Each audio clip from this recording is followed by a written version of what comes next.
अभिवादन स्वीकार करिए। मैं हूं धर्मेंद्र पांडे और एक बार फिर आपके बीच में हम लोग आए हैं कुछ बातें खेती किसानी की लेकर। हम लोग इस समय फसल में हैं और जो फसल आपको दिखाई दे रही है ये है काला नमक। ये स्वाद और सेहत और सुगंध तीनों का एक बेहतरीन कॉम्बिनेशन है इस धान के अंदर। इसकी खुशबू आपके अगर नाक तक जाएगी तो आप वास्तव में खुश हो जाएंगे कि कौन सा ये चावल है। और यही नहीं, अगर ये चावल आपके घर में पक रहा है तो इसकी खुशबू आपके पास पड़ोस में भी लोगों तक पहुंच जाएगी। तो हम लोग सिराज अहमद जी को शामिल करेंगे अपने एपिसोड में। हम लोग गोंडा जनपद में हैं और महाराजगंज ग्रांट ये गांव का नाम है। तो यहाँ पे सिराज जी को शामिल करेंगे, उनसे समझेंगे कि इसकी खेती के बारे में क्या कुछ उन्होंने किया और कितने एरिया में इन्होंने काला नमक चावल को लगाया था और ढेर सारी जानकारी आपसे हम लेंगे। तो सिराज जी, स्वागत करते हैं आपका। जी, आपका भी स्वागत है भाई हमारे जनपद में। हम लोग गोंडा तक चले आए जी आपसे मिलने जी, क्योंकि आपने एक लंबे दायरे में इस खेती को किया है। लगभग कितनी खेती आपने की? हमने 25 एकड़ में इस खेती को किया है। 25 एकड़। और इसे हम 3 जनपदों में, अच्छा। गोंडा जनपद में, बस्ती जनपद में और सिद्धार्थनगर जनपद में। अच्छा। हमने तीनों जनपदों में इसलिए किया कि हम देखें कि बेहतर रिजल्ट कहाँ का है। तो हमें सिद्धार्थनगर के बराबर में गोंडा जनपद में हमें ये मिला। अभी 2 वर्षों से। अच्छा, 2 साल से आप कर रहे हैं इसकी खेती। हम लोग जहाँ पे अभी खड़े हैं ये गोंडा जनपद है जी। और ये जो काला नमक चावल आपने यहाँ पे रोपाई किया था, कौन सी वैरायटी है ये? ये पूसा नरेंद्र 1 है जी, जो अभी मार्च में ही रिलीज हुई है। मार्च में जी। और उसके बाद हमने जो है पूसा से बीज प्राप्त करके इसे हमने 25 एकड़ में लगाया है। 25 एकड़ में इसको लगाया है। लगभग कितनी लागत लग गई होगी? अभी तो फसल तैयार होने को है धीरे धीरे। जी, हमने इसे एकदम जैविक तरीके से लगाया है। इसमें कम से कम यूरिया का प्रयोग किया गया है। अच्छा। और हमने इसमें ये सागारिका जो इफ्को का है ये बुआई के समय डाला था। उसके बाद में बहुत कम ही यूरिया का प्रयोग किया गया है।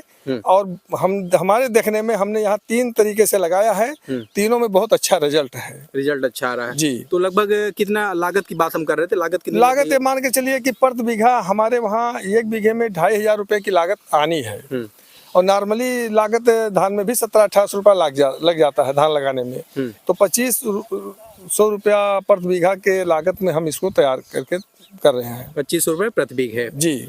हम लोग देख पा रहे हैं दूर दराज कहीं कोई बाढ़ नहीं दिख रही है खेतों में। जी। तो क्या है, मैं मानूं कि यहाँ पे पशुओं का प्रकोप नहीं है, छुट्टा जानवरों का? जी, हमारे वहाँ तो पशुओं का बहुत ही प्रकोप है। हाँ। संजोग यह है कि आपके सामने पशु नहीं है। अगर आप शाम को आएंगे तो सांड बहुत नजर आएंगे, बड़ेला बहुत नजर आएंगे, नीलगाय बहुत आएंगे।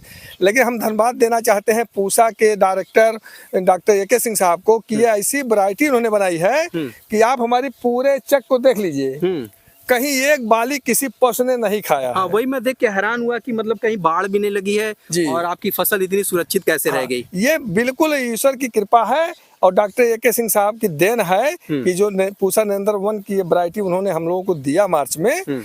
पशुओं का तो 0% कहीं आप देख लीजिए, पूरे हमारे इस खेत में देख लीजिए, कहीं एक बाली या कहीं एक बान पशु से सुरक्षित फसल है। किसान इसको लगा सकते हैं, किसान आके यहाँ देख सकते हैं और एकदम सुरक्षित है। आप तो खुद ही देख रहे हैं। अभी जहाँ हम लोग खड़े हैं ये पूरा परिक्षेत्र महक रहा है। इसकी सुगंध जो है पूरी फैली हुई है। हाँ। जायके की बात करें तो अभी तक इस चावल को आपने चखा है कि नहीं चखा? जी, हमने अगले वर्ष इसको लगाया था 5 एकड़ में। और उस 5 एकड़ का चावल हमने यहाँ से लखनऊ तक अधिकारियों को ICR में हर जगह भेजा, 5-5 किलो की पैकेट बना के। इसीलिए भेजा कि लोग इसको खाएं और देखें कि क्या स्वाद पुराने वाले काला नमक से बेहतर है या नहीं। हमें ये लगा कि जिन लोगों को हमने दिया था काला नमक उन्होंने हमें फिर कहा, फोन किया कि हमको 1 कुंटल दे दीजिए, 50 किलो दे दीजिए, लेकिन उतनी मात्रा में हमारे पास था ही नहीं। तो हमने कहा भाई ठीक है, अगले वर्ष देखा जाएगा। इसमें पुराने काला नमक से डबल खुशबू है। इसमें पुराने काला नमक से ज्यादा प्रोटीन की व्यवस्था है। शुगर के पेशेंट खा सकते हैं, हार्ट के पेशेंट खा सकते हैं, मतलब हर तरीके से कोई दिक्कत किसी को नहीं है। उपज में हमने जो देखा है गोंडा जनपद में 3.5 कुंटल से लेकर 4 कुंटल तक प्रति बीघा। और बस्ती जनपद और सिद्धार्थनगर में जो हमें उपज मिली है वो 5 कुंटल से 6 कुंटल प्रति बीघा। 5 से 6 कुंटल जी। लेकिन वहाँ पे जानवरों का प्रकोप भी आपको? हाँ, वहाँ जानवरों का प्रकोप है, लेकिन हमारे वहाँ भी हमारी फसल को जानवर ने नुकसान पहुँचाए हैं। अच्छा। और ना इस वैरायटी को जानवर ने छुआ ही नहीं। आप देख लीजिए, कहीं देख लीजिए। यहाँ तो नहीं छुआ है। तो अभी हम लोग एक चीज़ और आपसे समझना चाहेंगे कि कीट प्रबंधन एक प्रमुख चीज़ होती है। तो यहाँ पे हम लोग देख रहे हैं कि फसल काफ़ी अच्छी है। क्या कीड़े वगैरह इस बार नहीं लगे जी थे? हमने इसमें नीम ऑयल का प्रयोग किया है। नीम ऑयल का। ये एक मरतबा बाली फूटने से पहले, फुटाने से, और एक मरतबा बाद में किया है कि ताकि इसकी खुशबू बनी रहे नीम ऑयल से। और ये हमारे वैज्ञानिकों ने हमसे बताया था कि इसमें कीटनाशक का जितना कम प्रयोग होगा इसकी फसल उतनी गुणवत्ता अच्छी आएगी। जी। एक समस्या और आती है कि फसल हमारी तेज हवा के चलते गिर जाती है, तो अभी बीच में आंधी मांधी भी एक आध बार आई थी, तो उसका क्या असर नहीं पड़ा था फसल? सर देखिए, हमारे इस पूरे प्लाट में जिस दिन आंधी आई थी हम यही मौजूद थे। कहीं ये कि पूरा प्लाट दिखा दीजिए, कहीं कोई फसल का नुकसान नहीं हुआ है जी। और ये पारंपरिक जो हमारी फसल थी KN3 जो लंबी होती थी वो सारे गिर गए हमारे जो साथी लगाए थे, लेकिन हमारा कहीं नुकसान नहीं हुआ। तो ये हम माहू से, कीटनाशक से सुरक्षित हैं। बड़ी फसल ना होने की वजह से बौनिया प्रजात है पूसा नरेंद्र वन, और इसलिए ये कहीं गिरी नहीं है। इसकी 6 वैरायटी हमने अलग अलग जगहों से सेलेक्ट करके जी। और अपने दूसरा जो हमारे गांव में दूसरी जगह जो हमारी फसल लगी हुई है 3 एकड़, उसमें हमने 6 वैरायटी और लगाई है। उसमें एक वैरायटी हमने जो लगाई है वो जो यूनिक होने वाली है वो बासमती के धान के बराबर है। अच्छा, उसकी लंबाई उसकी काफी है। चूंकि काला नमक धान छोटा होता है और वो बासमती के बराबर होगा तो हर जगह उसका प्रयोग होगा, मार्केट वैल्यूएशन उसकी बढ़ेगी। और ये सरकार की भी ख्वाहिश है और हमारे जो भी मतलब किसान विज्ञान केंद्र के जितने अधिकारी हैं उनकी, कि इसकी मांग बढ़े, उपज बढ़े, नाम रोशन हो। तो हम तो मुख्यमंत्री जी को धन्यवाद देना चाहते हैं जिनके अथक प्रयास से हमें GI टैग का दर्जा मिला 11 जिलों को, और उसके बाद में उन्हीं के नेतृत्व में कमेटी बना के अगले वर्ष AK सिंह साहब हर उस किसान के घर गए जहां वैरायटी लगी हुई थी, उसमें मैं भी शामिल था, मेरे घर भी आए थे। जी। ये वैरायटी आप कितने दिनों की लगभग ये वैरायटी? ये 145 से 50 दिनों की वैरायटी है। 145 से 50 दिनों की वैरायटी है। और पुरानी वाली 185 से 90 दिन की वैरायटी थी भैया जी। मतलब इसकी वैरायटी पहले तैयार हो जाएगी। अब देखिए ये साभा लगा हुआ है जी बगल में, और हमारा ये काला नमक लगा हुआ है। दोनों को, ये भी जमीन अपनी ही लगी हुई है, दोनों को हमने तुलनात्मक तरीके से लगाया है कि साभा में और इसमें कितने अंतर में फसल कटेगी। लगभग जब हम साभा काटेंगे तभी हमारा उसी टाइम पे कट जाए, कोई दिक्कत नहीं। दोनों कृषि विभाग जो है धरातल पे काफी कार्य कर रहा है वर्तमान में। जो माननीय कृषि मंत्री हैं सूर्य प्रताप शाही जी, उनके भी अथक प्रयास रहे हैं किसानों को स्वावलंबी बनाने के लिए। आप इसको कैसे देखते हैं और क्या कुछ कृषि विभाग से आपको सहायता मिल पा रही है? अभी जल्दी से जल्दी 2-3 दिन पहले हमारे मंत्री जी बस्ती जनपद में आए थे KBK में, हम लोग भी वहाँ गए थे। अच्छा।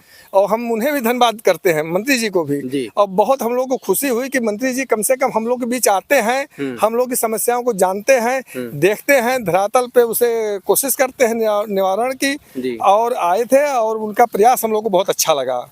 और किसानों के लिए तो बहुत बढ़िया काम कर रहे हैं दोनों लोग, हमारे मंत्री जी भी और हमारे मुख्यमंत्री जी भी। मुख्यमंत्री जी का ही प्रयास है कि हम GI टैग दर्जे में आए और 11 जिलों को GI टैग मिला, और ये वैरायटी उन्हीं की देन है कि रिलीज हुई दोनों लोगों की। नहीं तो कोई काला नमक में काम करने वाला नहीं था, हम पैदा कर लेते थे, दर दर भटकते थे। लेकिन आज हमारा ये काला नमक जो धान है हम पैदा कर लें बस। तो इसको आप जो है अपने खाने के लिए या फिर बिक्री के लिए या फिर बीज के लिए किस फॉर्मेट में आप इस फसल का इस्तेमाल करने वाले हैं? पहली बात तो ये अभी बहुत थोड़ा काला नमक है पूसा नरेंद्र वन, चूंकि अभी मार्च में ही रिलीज हुई है। तो अभी हमारा प्रयास है कि हम बीज के लिए पैदा करें और किसानों को दें, ज्यादा से ज्यादा लोगों में इसका प्रचार प्रसार हो, ताकि आने वाले विगत वर्षों में हमारा गोंडा जनपद जहाँ काला नमक धान की खेती नहीं होती थी वहाँ लोगों के वहाँ ये धान पहुँच जाए। तो जिस भी व्यक्ति को जरूरत हो, जिसे देखना हो गोंडा में, वो इस प्लाट को देख सकता है। जिसे बीज की जरूरत है वो हमसे संपर्क कर सकता है। एक बार हमारे किसान भाइयों और हमारे दर्शकों को आप अपना मोबाइल नंबर उपलब्ध करा दें और प्रॉपर अपना एड्रेस यहाँ का बता दें। मैं सिराज अहमद, ग्राम पोस्ट महाराज ग्रैंड, ब्लॉक छपिया, तहसील मनकापुर, जनपद गोंडा का निवासी हूँ जी। मेरा मोबाइल नंबर है 9554565554 जी। एक बार फिर से आप दोहरा दीजिए। मैं सिराज अहमद, ग्राम पोस्ट महाराज ग्रैंड, ब्लॉक छपिया, तहसील मनकापुर, जनपद गोंडा। मेरा मोबाइल नंबर है 9554565554। जिस भी व्यक्ति को काला नमक धान के बारे में समझना है, खेती करने की जानकारी लेनी है, बीज की जरूरत है, तो हम अच्छे से अच्छा बीज उन तक पहुंचाएंगे, उनके घर तक पहुंचाएंगे। अगर टेलीफोन करते हैं और हमने पहुंचाया है, हमने लगभग 100 किसानों को जोड़ा अपने जनपद में, और सबकी फसल अच्छी है। चलते चलते आखिरी में एक सवाल मेरा कुछ ऐसा है कि हम लोग जब कोई सक्सेस स्टोरी दिखाते हैं अपने सोशल मीडिया प्लेटफॉर्म्स पे दिखाते हैं, यूट्यूब पे दिखाते हैं, तो तमाम दर्शक आते हैं, किसान भाई आते हैं, कहते हैं कि नहीं इतनी पैदावार नहीं हो रही है, आप किसानों को बेवकूफ़ बनाने का काम कर रहे हैं। तो क्या वास्तविकता ऐसी है कि हम लोग जो दिखा रहे हैं वैसा नहीं है? जैसे आप किसान हैं, आपने जो बताया एक्चुअल में क्या वही बातें सच हैं या फिर कुछ बनावटी भी हैं? भैया देख लीजिए, ये जो हमने फसल लगाई है जी, ये एक फीट पर लगाया गया है जी। कोई भी बांध देख लीजिए, इसमें 40 से लेके 56 तक टर्निंग है। हर बांध में बराबर इसमें बालियां हैं जी। ये नहीं है कि हम कोई यहाँ झूठ और कोई आर्टिफिशियल चीजें नहीं है। जिस भी व्यक्ति को संदेह हो, अभी फसल खड़ी है वो आकर हम 11 जिले के किसानों को चैलेंज करते हैं जी कि वो आए और यहाँ देखें, उनके सामने ये फसल काटी जाएगी जी। और वो देख ले 3.5 से 4 कुंटल प्रति बीघा गोंडा जनपद में और 5 से 6 कुंटल की उपज बस्ती और सिद्धार्थनगर में, जो मेरे खेत में लगा है, ग्राम सगरा में लगा है, बाबू जय नारायण सिंह के वहाँ, डुमरियागंज बसडिलिया में लगा है, फारूकी साहब के वहाँ 3 एकड़, मस्किनवा के उत्तर मनोज वर्मा के वहाँ लगा है, धर्मराज मौर्या के वहाँ लगा है। किसी भी प्लाट पे हम कहने के यहाँ आए, बलरामपुर में जिसको देखना है, आयदहा में मजहर बेग के वहाँ लगा है, उनके वहाँ देख लें, हब्बू खां के वहाँ उतरौला के बगल में लगा है। किसी भी प्लाट पे जाकर वो देख लें और कटा के मतलब उसको देख सकते हो। सर अब हमको सिराज भाई ये बताइए कि कुछ वैरायटियां ऐसी आ गई हैं, लोग कहते हैं कि हमने रोप दिया लेकिन ना इसमें स्वाद आ रहा है ना इसमें खुशबू आ रही है। तो काला नमक चावल की जो पहचान है स्वाद और खुशबू, उसमें ही समस्या आ गई।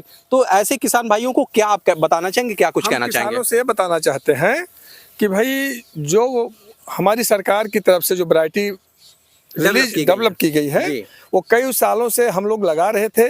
यूं अगले वर्ष नवंबर में सरकार ने ये कमेटी बनाई थी, जी। आजमगढ़ शोध संस्थान के जो उप निदेशक साहब हैं उनके नेतृत्व में, और उन्होंने किसानों के घर जाके AK सिंह साहब के साथ वो कमेटी थी, और बस्ती जनपद के कमिश्नर साहब राम गोविंद साहब भी साथ थे KBK में, मैं भी था। फोटो देख लीजिए, जिसके पास मोबाइल में हो, मेरी भी फोटो उसमें है, AK सिंह साहब के साथ में है। तो इसीलिए ये कमेटी बनाई गई थी कि ये इसकी जो मतलब पहचान है खुशबू और स्वाद की, क्या इस वैरायटी में है या नहीं है। लेकिन उसमें चयनित करके 2 वैरायटी पूसा संस्थान ने AK सिंह साहब के नेतृत्व में CRD 2 और काला नमक नरेंद्र 1 योम साल रिलीज किया। ये जो KBK बस्ती के द्वारा या KBK सोहना के द्वारा या KBK गोंडा के द्वारा जो वैरायटी बनाई गई है नई वाली, वो बहुत सफल है। और ये हम किसानों को मशवरा देना चाहते हैं कि KBK के द्वारा ही बीज प्राप्त कर लें, या मेरे पास बीज के लिए प्लाट तैयार है, यहाँ आके देख लें, अभी मौके पे देख लें, इसमें बराबर खुशबू है और इसको हम लोगों ने खाया। ये जो पुराना हमारा काला नमक है उससे दुगनी इसमें खुशबू है। अच्छा, इसमें महक ज्यादा है और खाने में बहुत मुलायम है जी। ये एकदम भ्रम वाली जगह नहीं है। यह है कि जब आप गलत जगह से बीज ले लेंगे तो वहाँ धोखा, गलत कंपनियों का बीज ले लेंगे। हमारे एक साथी ने ही लगा दिया एक कंपनी का बीज, उनका धान 3 किस्म का है। मेरे बगल में ही उनका खेत है, वो अगले वर्ष कह रहे हैं हमको 20 बीघे क्या दे दीजिए भैया, हम उसको लगाएंगे। हमने कहा हमने तो आपसे पहले कहा था। वो बड़ा अफसोस कर रहे हैं, बगल में ही लगा हुआ है प्लाट जी, मतलब 1 किलोमीटर के अंदर ही लगा है 3 एकड़, लेकिन वो 3 किस्म का है, फ्लॉप हो गया। तो किसानों को चाहिए कि अच्छी संस्थाओं के द्वारा विकसित की गई वैरायटी का ही प्रयोग करें। ठीक है सिराज भाई, तो आपने जो बताया कि जो भी बीज आप क्रय करें वो आप सरकारी संस्थानों से ही क्रय करें। सिराज भाई चलते चलते हम आप एक बार मोबाइल नंबर हमारे दर्शकों को एक बार 95 54 56 55 54 जी। तो आप सिराज भाई से भी संपर्क कर सकते हैं धान के बीज के लिए, या फिर आप इसको खाना चाहते हैं, अपने थाली में लाना चाहते हैं तो भी आप इनसे संपर्क कर सकते हैं। गोंडा जनपद में ये खेत है और बस्ती और सिद्धार्थनगर में भी इनकी फसलें इसी तरीके से खड़ी हैं, और हम लोग इसी तरीके की खेती किसानी की बातें आप तक लेकर आते रहेंगे। तब तक के लिए हमारे साथ बने रहिए। धन्यवाद।